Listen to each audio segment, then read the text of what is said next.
Maayong hapon mga higala, karon is January 17, 2025 ug malipayon kita karon sa Matina Pangi Gym para ubanan ng si Atty. Carlo Nogares so bisita sa barangay kauban niya mga 1,200 bagong volunteers ug maningkamot kita ka may storya sa karon sa mga plano ug yung sa mga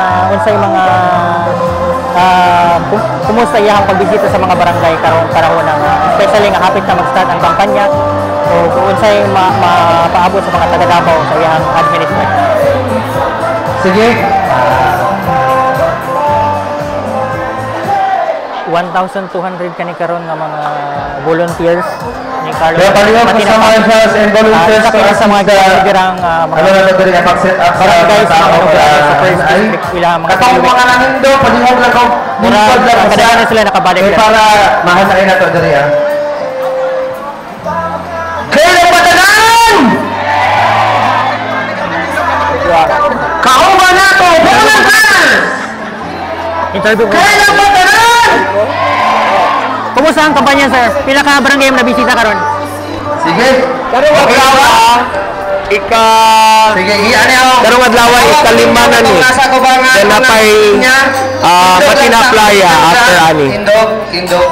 So every day Natay, 5 to 6. volunteers na to, set up na nato ito. minsan 7 to 8 barangays. Sige. Gusto kayo mabisita sa mga part ng barangay sa second o sa third? Para dili mo, Okay, man. So una, lang sa, ang unang mga wala nila ginapagamit nakalingkod. wala nila ginapagamit ang covered court. Pero karon murag okay naman. Nayuban na di mo sugot mga kapitan pero kadaganan okay na. Pasok. But nagka problema mi last November, December. Hinahinay Pero ko pag kuha sa sugod barko. karong tuig 2025 okay na mas humok na sila sa ato pa. And then Ginapagamit na. Pero nayuban na di magpagamit so mangita mig lying area. Kumusta mga concern sa mga barangay sa second o third district sir? Karong mga hilid jud nga nabisitahan nimo sama sa Tabugan, sa Baguio. So kwan good Doon sa mga plano mo dito nga mga barangay. wala gyud kwan ingon nga Sige. lisod ang Tindog. kabuhi kay Kaduhang ninya. walay trabaho, Tay saha. way panabuhian kasagaran sa mga tao. Katong mga lagyo gyud mahal ang bugas. Labi na abot kag Pakibato, Marilog yang dapit. Mahal ang bugas dito. Unya wala pa yung trabaho so naglisod yung mga tao dito. Unsay plano nimo sir if ever? Una, dapat tabangan nato na makakapital ang mga gagmay ni Negosyante. Problema man to na mahulog sila. Una, pagpugos sila mangutang sa 5-6. Ya, kabalo ba yata kung mag 5-6 ka, hindi ka mataguan ta na mag-collapse yun. So, kung mangutan ako, mas daghan yun ang nanirado or mga sira-sira kesa sari-sari store. Tapos, lisod. Mahal ang palaliton, tanan. So, lisod ang ginikanan. So, magpa-eskwela sa anak. Ako, di rin ako gusto na maundang eskwela ang anak. Tungod naman, eh, wala uniform or wala yung supply, school supply sa mga bata. So, dapat sponsoran na sa syudad.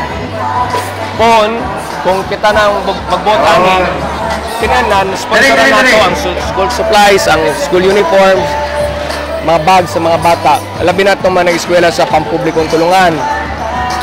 Sa mga senior citizen, ang problema, wala sila ang bayad sa maintenance nila. Katong diri banda nga tingko diri mo niya. Katong gatura diri mo niya sa Pikas. Labi na PWD. Pag-abot sa solo parents, lisod po. Kung maglisod ganing magtiayon, magbuhi sa ilang pamilya, sa ilang anak, what more ang solo parents? Naman tayo solo parents law. Dapat tanang benefits para sa mga solo parents, mahatagid na, tanan, na walay kulang. Ulat lang sa And then, ang uban, labi na katong mga lagyo na lugar, walay tubig, walay kuryente, guba ang kalsada, klase-klase, infrastructure, problema. So, every barangay, wapay wifi, wapay signal.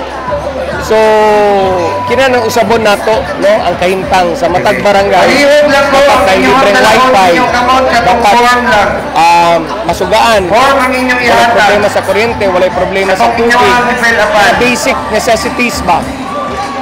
Mahatag sa tanan, walay pili. Ang ang tanang tao dapat walay mabilin.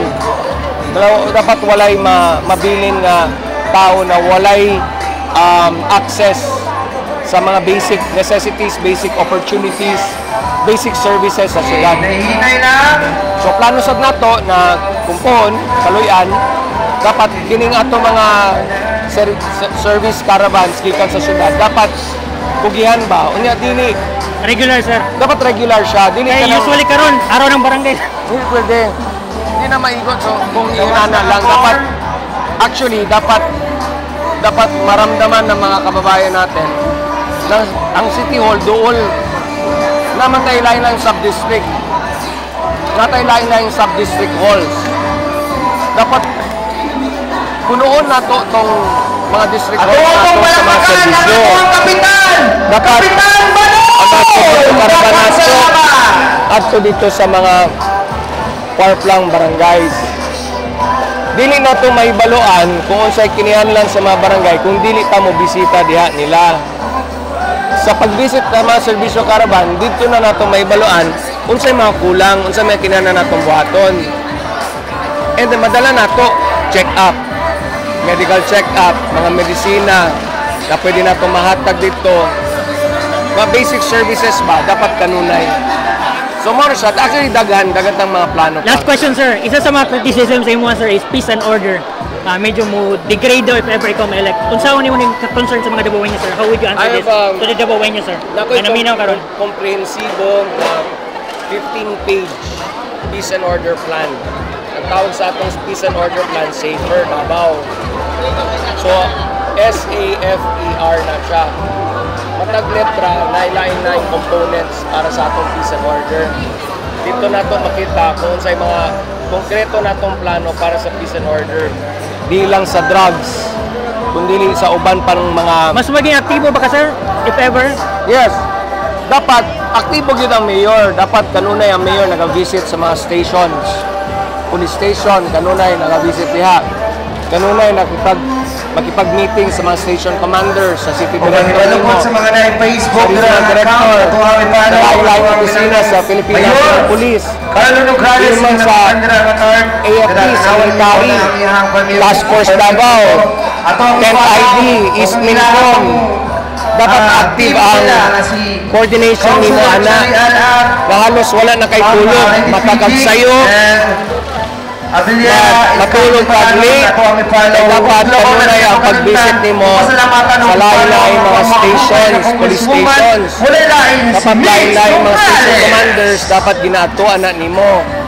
Tanawon ni mo ang mga datos kung unsa na yung mga krimen, monthly, weekly, asa na dapit ng krimen, unsa ang mga dapat ni mo buhaton para maiwasan or mapugnan ang krimen diha. CCTV camera dapat kanunay na tanan, dapat na CCTV. Barangay Police Patrol na naga-roving dapat napoy camera para mabantayan. Pag ang police operative musulod na ganit, dapat na siya body cam para to make sure walay pangabuso na may tabo, walay planting of evidence na may tabo.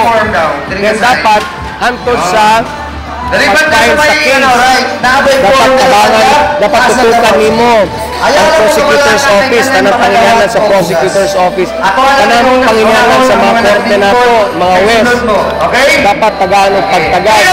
Kaya hantod sa administrative, hantod sa justice system, dili naman na maigo lang sa pagdakop sa kriminal, dapat hantod sa dito sa korte, hantod mahatulan na siya sa korte, hantod mahato na siya sa Davao Penal Colony.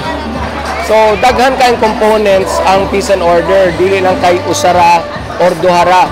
It's a multifaceted, multi-level approach na ang peace and order.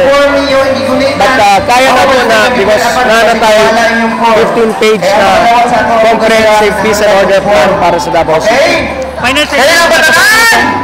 Final statement sa Dabawenyo. Salamat. Sa mga taga Davao, although natay daghang mga challenges and opportunities, naman tay tubag, natay programa para diha, no? And we're very excited na daghan po na excite na makatagamtam po og kanang kabaguhan, kausaban, kalambuan, kanang tinuod na matagamtaman gyud sa matag tao. 182 ka barangays ni klase-klaseng mga panginihanlan, klase-klaseng mga issues and concerns. Pero kining tanan basta kugihan ang mga nakalingkod unya nay kasing-kasing para sa mga tao. Makaya na to na I'm very positive na masolusyonan nato ang tanang mga panginihanlan sa mga tao diri sa siyudad sa Davao, and we can grow more, we can be better, we can progress more, and dagantang serbisyo mahatag sa atong mga